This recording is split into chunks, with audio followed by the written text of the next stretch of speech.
Hey, welcome back to the channel. Sometimes, the only thing standing between you and the impossible is the belief that it is possible. In a quiet little village, there lived two inseparable friends. One just 6 years old, and the other 10.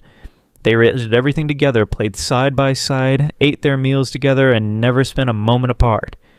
One afternoon, their laughter echoed through the fields as they raced beyond the village, challenging each other in a playful chase. "You can't catch me!" the older boy teased, sprinting ahead with a grin. "Oh, yes, I can!" the younger one shouted back, determination flashing in his eyes. But in the heat of their game, the older boy didn't see what lay ahead, a deep hidden well concealed by thick bushes. Before he could stop, his foot slipped, and in an instant he was falling. A loud splash. Panic filled the air as he hit the water, thrashing, struggling to stay afloat. "Help! I can't swim!" he screamed, his voice raw with fear. Standing at the edge, the younger boy froze. His best friend was drowning. His heart pounded. His breath hitched. The village was too far. No one would hear them. There was no one to call for help. Then his eyes landed on something, a bucket, a rope. Without a second thought, he grabbed it, tossing it into the well. "Hold on!" he yelled, gripping the rope with all the strength his small hands could muster. The older boy clung to the bucket, but the real struggle was only beginning. The 6-year-old pulled. His tiny arms trembled, his fingers burned, but he didn't stop. He planted his feet firmly into the ground, teeth clenched, every muscle in his body straining.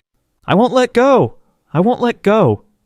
he whispered over and over, as if the words themselves gave him strength. The rope slipped. His legs wobbled, sweat dripped down his forehead, his chest heaved with effort, but still, he pulled. With one final desperate yank, his best friend tumbled out of the well, collapsing beside him on the ground. For a moment neither boy spoke. They lay there, gasping for air, hearts racing. Then their eyes met, and they burst into tears, holding onto each other as if they never wanted to let go.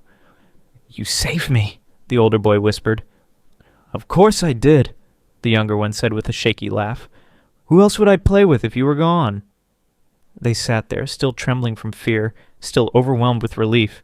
But then another thought struck them. "Oh no," the older boy muttered. "What if our parents find out?" A new fear gripped them, not of the well, not of the struggle, but of the inevitable scolding that awaited them. Still, they knew they had to tell the truth.